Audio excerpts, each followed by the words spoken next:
Hi everyone. So this situation that I'm in right now is a pretty interesting one.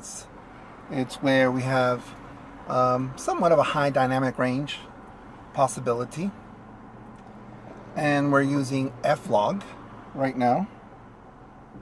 And of course, this is the Fuji XH1. Not only is it an FLOG, but it's in 720. So that's going to be something very interesting to look at.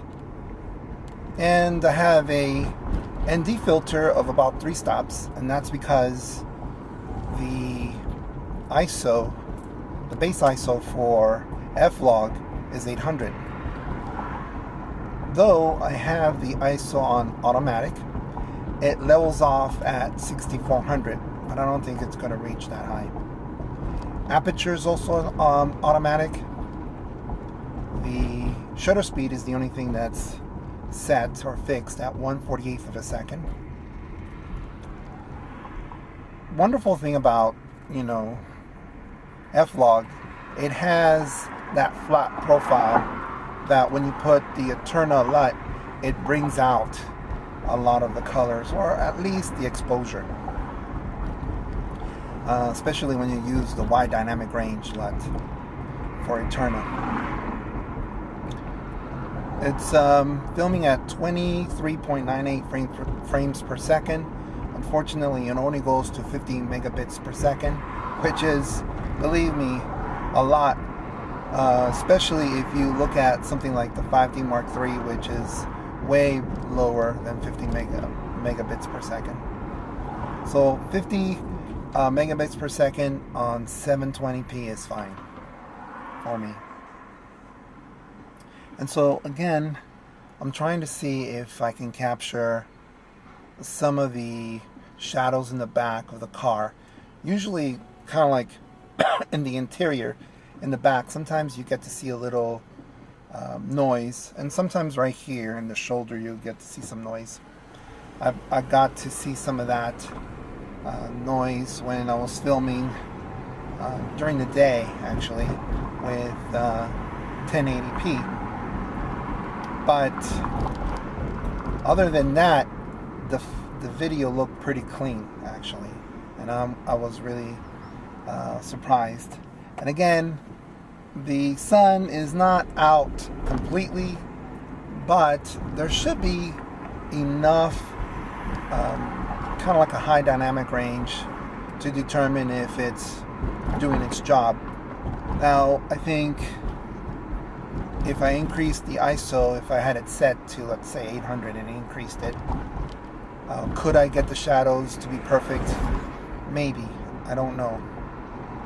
But for now, this is the way I would like to film, in that you have the apertures in automatic, you have the ISO automatic, so that if there's any real difference in exposure, then the camera will be able to handle that.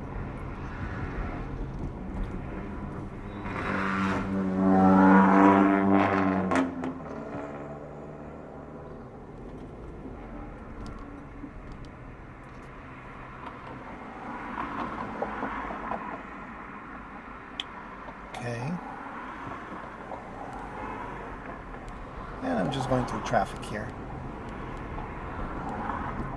And 720, the cool thing about 720 is that it allows you to record for 30 minutes, which is kind of outrageous if you think about it. But definitely the drawback on that is that the resolution is not as great as something like 4K. But that's fine. I mean, 720 is not bad in watching in YouTube, and also not bad watching it on your iPhone or something. Right now, the camera, the XH1, has the IBIS turned on, so that has been remarkable. Also, the face detection is on, and that's that's been a very good success so far for me, especially compared to like something like X100F or the XT2 or the XE3. Okay, I think this is a good test for somewhat of a high dynamic range in terms of trying to capture the shadows back there, trying to, capture maybe my face a little bit when it blows out with the sun and so forth. So we'll find out when I get home and try to process this. All right, I'll see you guys later. Bye-bye.